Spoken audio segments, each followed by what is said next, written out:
السلام عليكم اصدقائي الاعزاء، ازي حضراتكم؟ عاملين ايه؟ ان شاء الله تكونوا بخير وصحه وسعاده.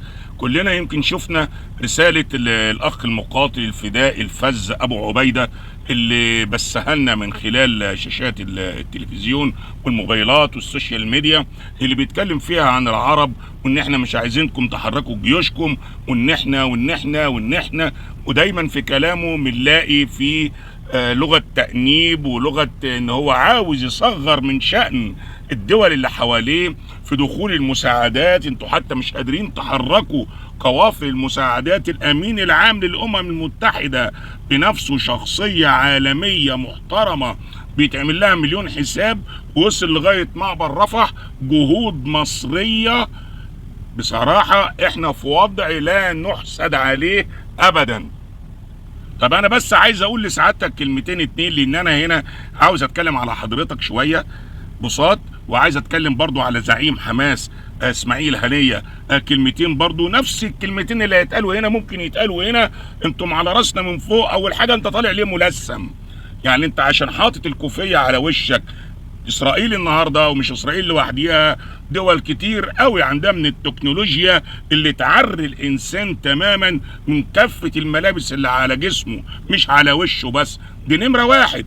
نمرة اتنين، انت ما عندكش من الشجاعة ان انت تطلع وجها لوجه وتتكلم. انت ازاي بتتكلم على مصر وعلى الدول العربية انها مش قادرة تحرك قوافل المساعدات او مش قادرة تحرك جيوشها؟ نمرة اتنين. نمرة تلاتة، انت خدت رأي حد اللي هو بتاع قسام ابو عبيده، ده بتاع كتائب القسام. انتوا خدتوا راي حد عند الضربه الاولى يوم 7 اكتوبر؟ نسقتوا مع حد من الدول العربيه اللي حضرتك طالع بتنتقدها؟ قلتوا يا اخوانا احنا هنعمل العمل الفلاني، خليكوا في ظهرنا واحمونا؟ ولا الضربه الاولى والشراره الاولى عليك والخراب يشيلوه من بعدك الدول العربيه؟ احنا عن نفسينا هنتكلم عن نفسينا. انا هتكلم عن بلدي مصر، شالت قضيتها سنين طويلة وحربت قضيتها لوحدها، واي حد وقف جنبها خد التمن. مفيش حد وقف ببلاش. المساعدات حتى في الوقت ده ما كناش لاقيينها.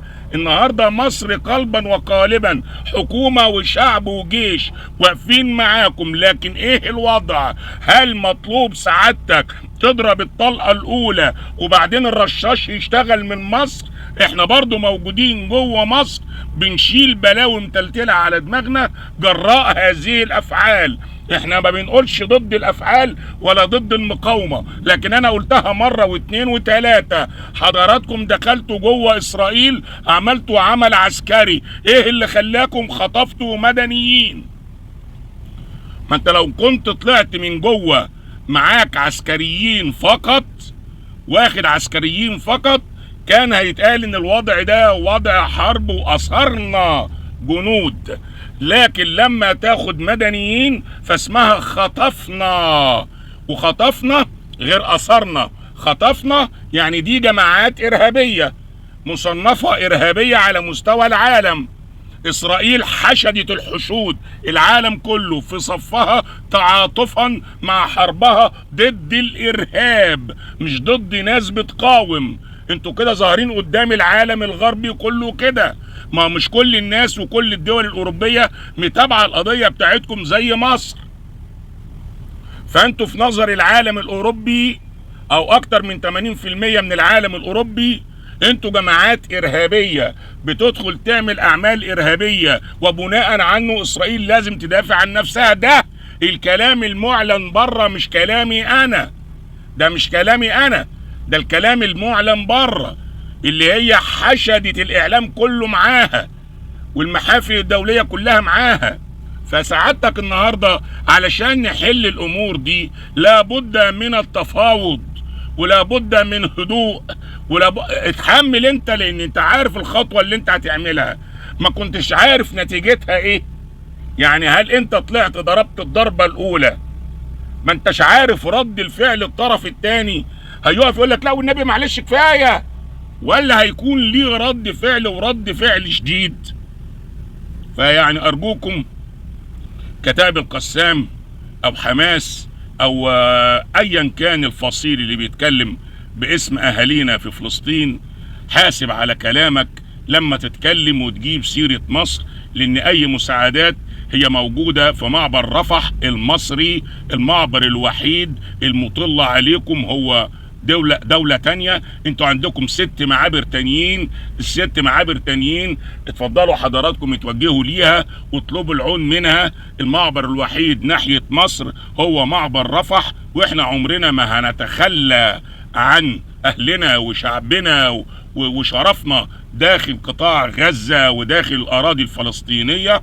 ولكن حضرتك لما تطلع تتكلم حاسب على كلامك، لأن الرد الوحيد اللي واحد زي حالاتي ممكن يردوا عليك هقول لك اتفضل يا زعيم الأمة تعالى معبر رفح مشكورا على راسنا من فوق، وخد قافلة المساعدات اللي سعادتك بتتكلم عليها أو بتتكلم على الإسعافات وعلى سيارات الإسعاف اللي مصر فتحت المستشفيات بتاعتها للعمليات الكبيرة والجرحى اللي هم محتاجين نقل للمستشفيات واللي محتاجين اسعاف في الاماكن. عملت مستشفى ميداني، ومن ساعتها والدنيا خربانه مع مصر، مش من اسرائيل بس، لا من اكتر من دوله، لان بالوضع ده مصر من وجهه نظرهم بتعاند المجتمع الدولي وبتعمل اللي من وجهه نظرها صح، وهو ده الفعل اللي احنا بنعمله، ان بنعمل من وجهه نظرنا، بنعمل الصح من وجهه نظرنا تجاه اهلنا داخل قطاع غزة وفي فلسطين عموما. فلو مش عاجب حضرتك التصرف اللي احنا بنتصرفه اتفضل سعادتك تعالى خد قوافل المساعدات وخد القوافل الطبية وقود المسيرة وادخل جوه اراضي فلسطين، مش غزة بس، خش فلسطين كلها يا سيدنا الفاضل. احنا ما عندناش مانع نسلمك الحاجة، اتفضل من الشجاعة والرجولة، اتفضل تعالى هات الجحافل بتوعك واستلموا المعونات. دي نمرة 1. نمرة 2 قائد حماس اسماعيل هنيه، حضرتك على دماغنا جميعا وراجل محترم، دايما بتطلع تبث البدله الجميله والقميص الجميل. سعادتك موجود معاهم في الميدان، ولا سعادتك موجود في دوله تانيه، ولا سعادتك بس قاعد بتوجه كلام؟ وطبعا القاده لازم يكونوا موجودين في اماكن امنه، والجنود والمقاتلين والفدائيين والشهداء هم اللي بيتوجهوا في الصفوف الاولى، وبناء عنه بتتم الحرب وتشكر.